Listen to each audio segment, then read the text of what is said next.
Hello, good day. My name is Ada Isenia, and this is Lead Life Daily. This is Lead Life with Ada Isenia, and today I shall be talking on handling discouragement. Discouragement, that internal feeling of loss of enthusiasm, loss of confidence, dispiritedness, loss of hope. The truth is, this is something a lot of us battle with daily. Some people battle with discouragement for years, and it causes you to be on a spot. It causes you to be stuck. Hi, Tolu. Thank you for joining in. Hi, Nikki Ike. Thank you for joining in. So it causes you to be stuck. Discouragement causes you to be on a spot. It causes you not to be able to move forward. So today I'm going to share some ways you can handle discouragement. So basically, why do we feel discouraged? It could be as a result of so many things. It is a negative response to pain and hurt caused by rejection, caused by loss, caused by betrayal, or caused by failure, and so many other things that could cause discouragement. So, maybe you've tried to do something, you put in your very best, and at the end of the day you just got rejected, your proposal got rejected, you didn't get the job, or people just always look down on you, or I don't know. Discouragement could be as a result of so many factors, but going straight to the point, how do we handle discouragement? Because my goal today is to share some ways you can handle this so that you could become more productive, so that your performance could be elevated and you could lead your life daily. So the first thing I'm going to say in handling discouragement, the first thing I'm going to say is, when you're discouraged, it's because, when you're discouraged, it's because you believe something, okay? So the first thing you need to do is, first of all, just listen to everything going on and then choose what to believe, okay?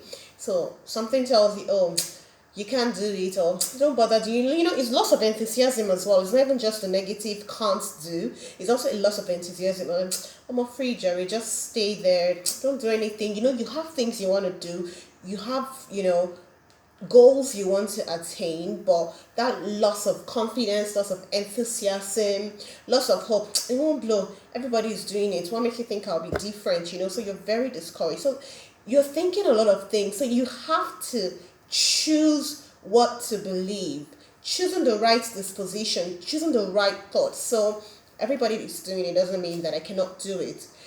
Some people say, oh, everybody's a makeup artist, and they really want to be makeup artists, for instance, but because the market is saturated, they are discouraged and they do not want to do that. But guess what?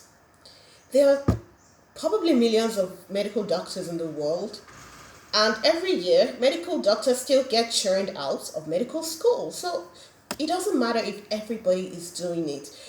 As long as you desire to do something, there is going to be a space for you, there's going to be a market for you. So you need to choose what to believe, okay?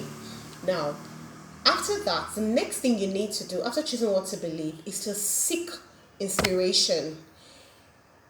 Most of us are demotivated because we are not inspired, and the truth is, inspiration is not something that just happens in there. It could happen in there, but I find that inspiration can be very short-lived.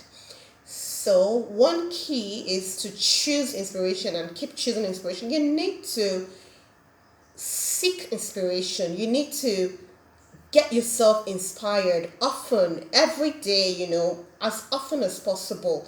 You need to look at people who are doing what, sometimes, for instance, on the gram, you look at people that are doing what you want to do, or doing what you are doing and have gone ahead of you. And to some people, it spurs them on, like, oh, this is a way I could do it. But to some other people, it discourages them. I mean, I've been in that place before, like, so what's the difference? I think, let me just stay in my lane and all of that. But the truth about it is, life gives you so much information, okay, and the information comes in two folds. Okay, there's a positive side of it and there's a negative side. So everything is dependent on your perspective. So you must always choose what to believe and seek out inspiration. You need to inspire yourself daily.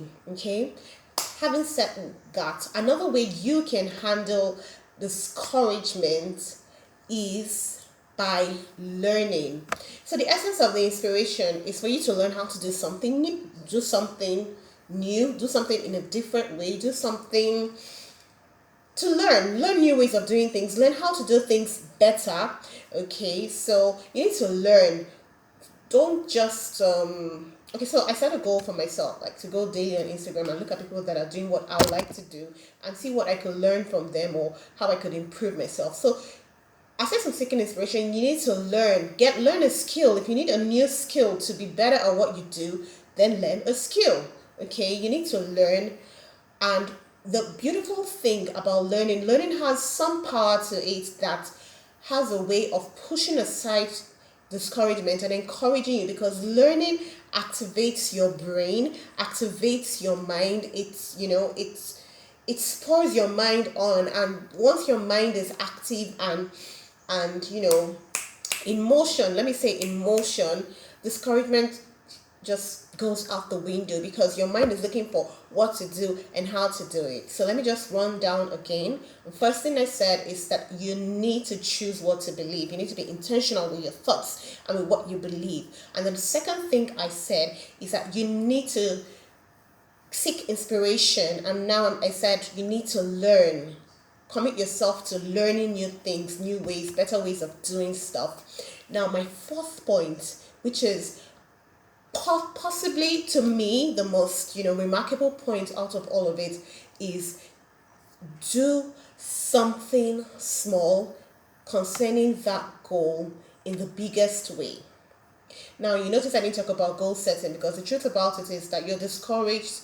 If you're discouraged, it's because you have a goal, you want to do something, but you're not confident enough to do it, or you lack the enthusiasm to do it. So there is a goal already, a clearly defined goal. So I didn't talk about goal setting.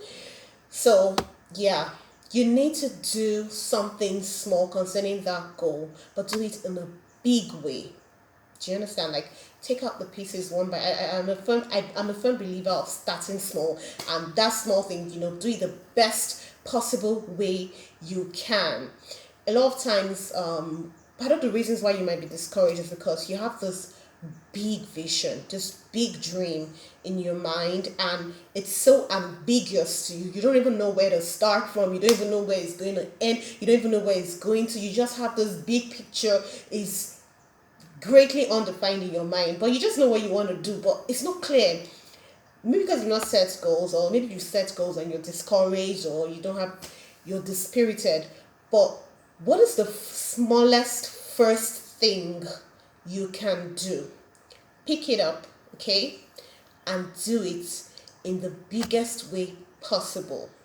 And then as you continue to do that, you see that doing equally gives you inspiration to do more. Okay, so that's also a source of inspiration for you. So as you're doing, gradually increase your pace or increase your tempo, or gradually do more, and you find that you're getting closer to your goal each time. And then my final point is to appraise yourself. Okay, this is where a lot of us fail to. We don't appraise our performance. We don't check our performance. We just feel like, oh, I did it, but how well did you do what you did? Okay, so you need to appraise yourself, and in areas where you did very well, you need to give yourself kudos. You need to tell yourself, job well done. You need to say, oh, great job at that. You need to encourage yourself.